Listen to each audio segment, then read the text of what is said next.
A la libre entonemos un himno, a la paz y al derecho a vivir, a la luz del heroico pasado, a la aurora que habrá de venir. Una sombra se suma a otra sombra, la respuesta jamás. Juan Carlos Yetial Perengüez, filólogo y especialista en lenguaje jurídico y médico, docente e investigador de la Facultad de Filosofía de la Universidad Libre. Él nos hablará de un tema de mucha trascendencia, no solamente para el abogado, el juez o ministerio público, sino también para la ciudadanía en general, quienes en definitiva somos los destinatarios de las normas jurídicas. Él nos hablará sobre el tema hacia modernización y mejor comprensión del lenguaje jurídico. Vamos a recibirlo con un fuerte aplauso. Bien, como dijo aquí nuestro compañero Pedro, la ponencia se titula Hacia la modernización y mejor comprensión del lenguaje jurídico. La conferencia se dividió en las siguientes partes. La primera va a ser una introducción, la segunda una definición de lo que es lenguaje jurídico y la tercera, situación en Colombia y finalmente unas conclusiones que redacté. Vamos a empezar con un epígrafe bastante interesante de Montesquieu. Yo creo que la mayoría de ustedes sabe quién es Montesquieu, tanto los filósofos como abogados. Lo voy a leer en francés y posteriormente lo traduciré. Entonces, dice en francés: Il est essentiel que les paroles réveillent chez tous les hommes les mêmes idées. Es esencial que las palabras susciten a los hombres las mismas ideas. Al final de la ponencia vamos a ver por qué. Recuérdenlo, es esencial que las palabras susciten a los hombres las mismas ideas, dice Montesquieu, en el de l'esprit des lois, el espíritu de las leyes, de la manière de composer les lois, libro 29, si no estoy mal. Bien, vamos con la introducción. Dice, el éxito de la comunicación de un mensaje radica en la comprensión que genera en su receptor. Imagino que todos estarán de acuerdo. En el caso del lenguaje jurídico, los ciudadanos tienen derecho a que las sentencias y demás resoluciones judiciales se redacten de manera clara, con una sintaxis sencilla y se aduzcan unos argumentos coherentes que cumplan con sus expectativas, pero sin perder el rigor del lenguaje técnico, ¿cierto? Sabemos todos que el lenguaje jurídico es un tecnolecto, es decir, un lenguaje técnico. La justificación de las decisiones es garantía contra la injusticia y arbitrariedad en Colombia. Bien, si la información brindada al ciudadano no es clara y comprensible, por ejemplo, cuando una persona recibe una respuesta de un derecho de petición o una acción de tutela, muchas entidades se ven obligadas a presentar aclaraciones que pueden conllevar el retraso de la solución a los problemas de las personas, implican pérdida de tiempo, dado que el ciudadano debe redactar un nuevo documento o dirigirse directamente a la entidad e incluso pueden acarrear pérdida de dinero, puesto que ustedes saben que les toca consultar a un abogado o recurrir a un tercero, llámese tramitador o bueno, abogado. Pero lo más preocupante es que las personas pueden empezar a perder la confianza en el Estado, bueno, si es que todavía hay, y lo que puede generar tensiones entre ambas partes. Entonces, esa es la introducción a la situación que tenemos sobre el lenguaje jurídico aquí en Colombia. Miremos qué es el lenguaje jurídico, ¿no? Porque aquí en Colombia son pocas las universidades donde se dan cursos de lenguaje jurídico, ¿cierto? Estamos de acuerdo, ¿no? Bien, me gustaría presentarles de paso un libro bastante interesante que les puede servir a todos los abogados que están aquí, que se llama El libro Estilo de la Justicia, que en mi concepto es el mejor libro de redacción jurídica que se ha escrito en lengua española, ¿sí? Tomé la definición de lenguaje jurídico de ahí, dice entonces el libro Estilo de la Justicia 2017, para que tomen la referencia los que quieran, me parece pertinente, denomina lenguaje jurídico a la variedad del idioma que se emplea en los textos legales, judiciales, administrativos, notariales y otros concernientes a la práctica del derecho, como los producidos por los abogados y otros colaboradores de la justicia. Bueno, los textos jurídicos no son como los demás, ¿cierto? Se diferencian por su finalidad, ¿sí? ¿Cierto? Por ejemplo, mientras que en los textos científicos prima la función referencial del lenguaje, ¿sí? La función referencial del lenguaje simplemente se encarga de transmitir un mensaje, ¿no? Se ve en el lenguaje científico. El lenguaje científico tiene una información que transmite a los científicos, mientras que el lenguaje jurídico tiene una función apelativa, ¿sí? Es decir, quiere influir en la conducta del otro, ¿cierto? Espero que estemos de acuerdo, les daré espacio para las preguntas. Bien, ¿y cuál es la situación del lenguaje jurídico en Colombia? De acuerdo con la Guía de Lenguaje Claro para Servidores Públicos 2015, uno de los fines del Estado es garantizar el goce efectivo de derechos y el cumplimiento de deberes de los ciudadanos, lo cual supone necesariamente que el Estado tenga la obligación de suministrar de forma clara, ¿sí? Más adelante vamos a aclarar qué significa ser claro, ¿cierto? Un lenguaje claro, sencilla y moderna información acerca de trámites y servicios. Actualmente en Colombia se puede percibir que la mayoría de los textos jurídicos no son lo suficientemente claros para los principales interlocutores de estos escritos, que son los ciudadanos, que no deberían ser concebidos como sujetos pasivos, sino como personas que tienen derecho a saber qué se les ordena y por qué se les ordena, ¿cierto? Porque a veces uno dice, pero ¿yo por qué tengo que hacer esto? Si no, es la justicia la que se debe poner al servicio del ciudadano y no el ciudadano al servicio de la justicia. Espero que estemos de acuerdo. Después vamos a dar espacio para interpelaciones. Por otro lado, es muy profesional. Perdón. Aquí me perdí un poquito. Bueno, ahora vamos a, como dije, aclarar qué significa el lenguaje claro, ¿no? Porque todo el mundo dice, redacte de una manera clara, pero ¿qué es redactar claro, no? Vamos a unos referentes aquí, ¿sí? La Plain Language Association International, la Asociación Internacional para un Lenguaje Claro, sostiene que un lenguaje es claro si cumple con los siguientes parámetros. Voy a leer unas partes en inglés y voy a traducir. Dice, they need to find it easily. La audiencia logra encontrar fácilmente la información que necesita. Understand it the first time hear or read it. Entiende la información la primera vez que la oye o la lee. And be able to use what they have learned to meet their needs. Y es capaz de usar lo que encuentra para satisfacer sus necesidades. Eso es lo que nos dice la Plain Language Association International sobre lo que es lenguaje claro. ¿Sí? Bueno, la Secretaría de la Función Pública de México lo define de la siguiente manera. Lenguaje claro es la expresión simple, clara y directa de la información que los ciudadanos y los servidores públicos necesitan conocer. Tenemos esas definiciones de lo que es lenguaje claro. Después miraremos cuáles son las de ustedes. Bueno, pero no obstante, las leyes no solamente deben ser escritas con claridad suficiente para que los ciudadanos las entiendan, sino que también deben ser interpretadas según el sentido propio de sus palabras forjado por el uso común. Dice en latín, non ex opinionibus singulorum sed ex communis uso nomina exaudiri debent. Las palabras no deben interpretarse de acuerdo con las opiniones de cada uno, sino de acuerdo con el uso común. Un ejemplo de la poca claridad que existe en el lenguaje jurídico colombiano es el caso del léxico técnico empleado en las tutelas en las que se utilizan vocablos tales como accionante y accionado. Estamos de acuerdo con eso, ¿no? ¿Para qué usar? Es cierto, acá lo dije, el lenguaje jurídico es un tecnolecto, sin embargo, nosotros debemos tener en cuenta lo que Daniel Cassani, uno de los grandes lingüistas, que ha producido el mundo hispano, llama adecuación, ¿cierto? Cuando nosotros vamos a dirigirnos a un público, tenemos que redactar, dirigirnos con un lenguaje que esté acorde con ese público, ¿cierto? Yo no puedo dirigirme a una persona que, digamos, no ha tenido la oportunidad de prepararse académicamente con un lenguaje como accionante y accionado, por favor.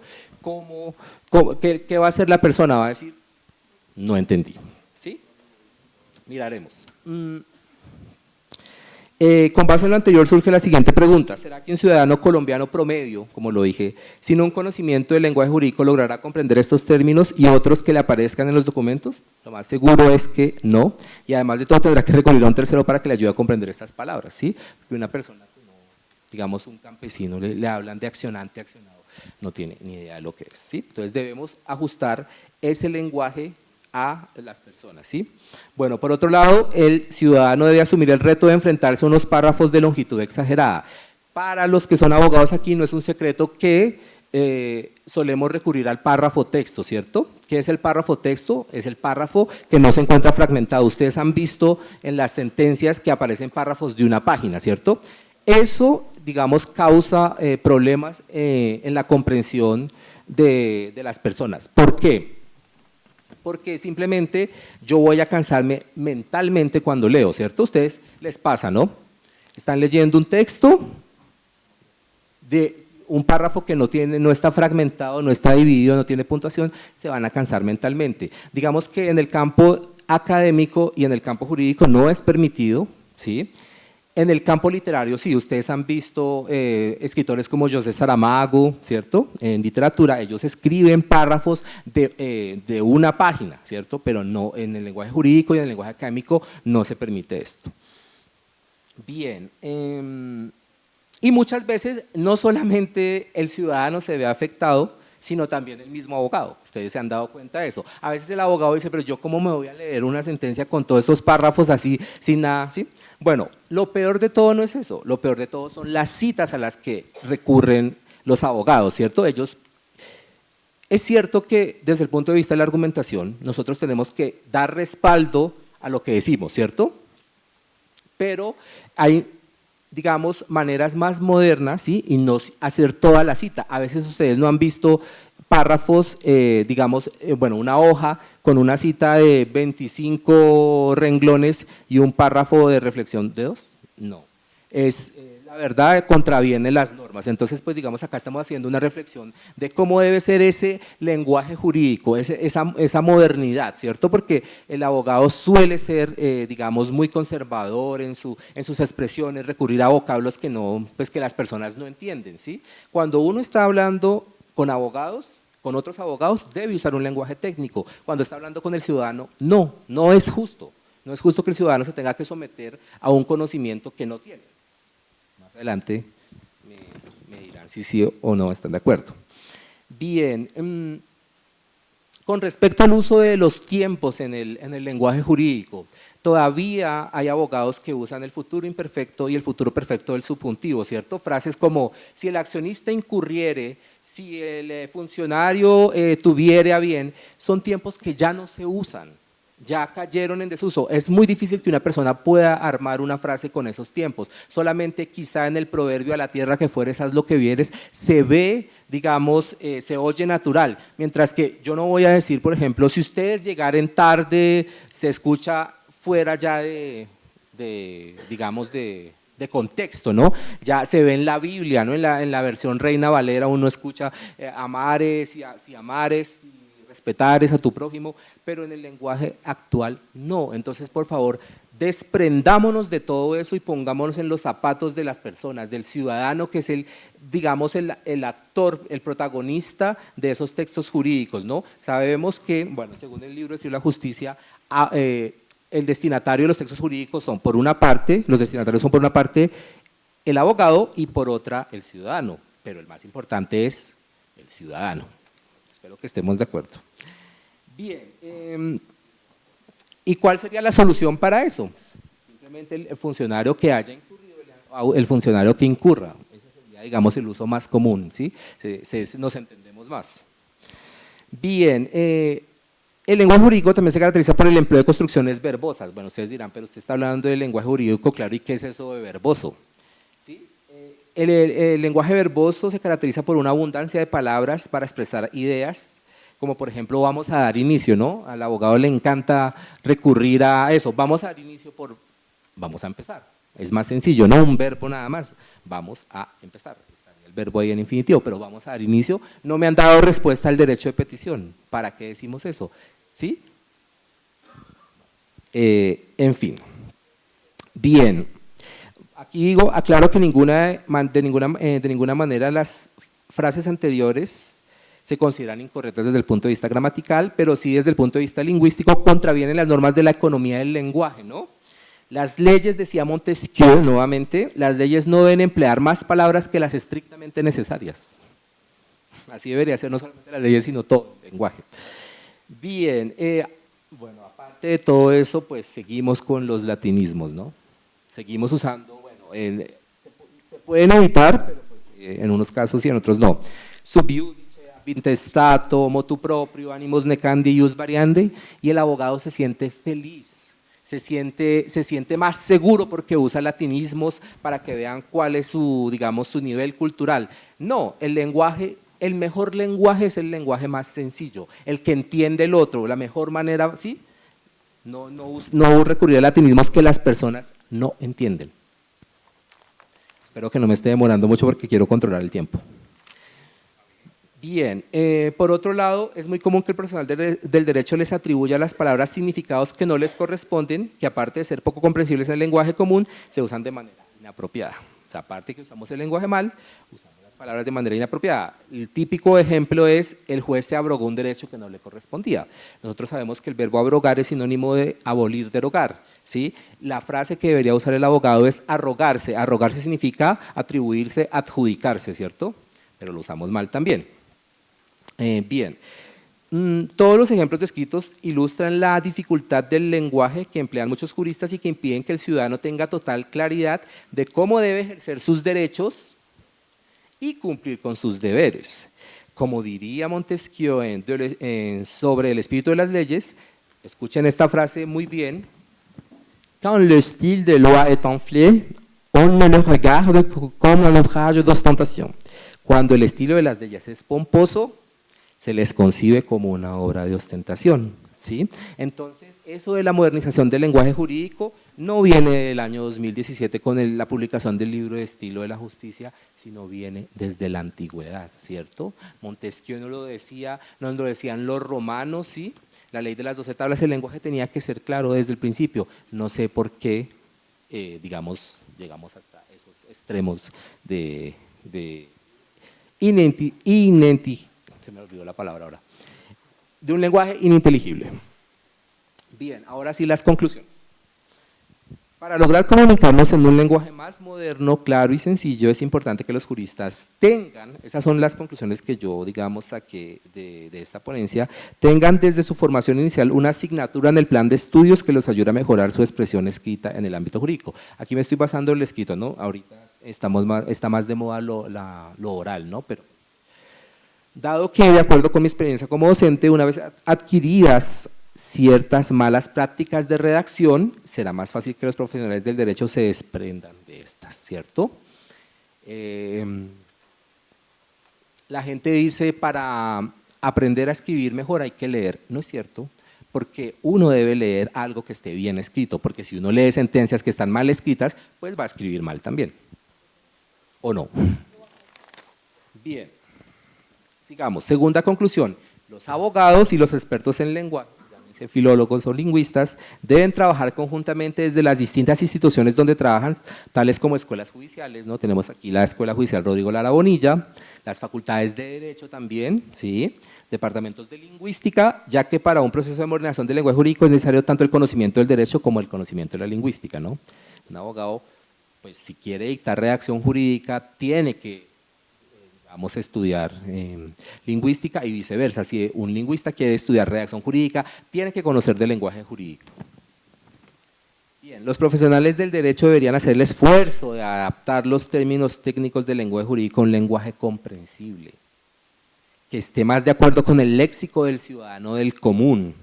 Deberá igualmente evitar al máximo las expresiones en desuso, como en tratándose de, ¿no? Todavía escuchamos abogados usando esa forma arcaica del gerundio, en tratándose de, a sabiendas de que eso desapareció ya hace varios años, ¿no? Ya nosotros no formamos el gerundio anteponiendo esa preposición, no, en tratándose, en diciendo, eso se decía por allá en la época del Quijote de la Mancha, ya no.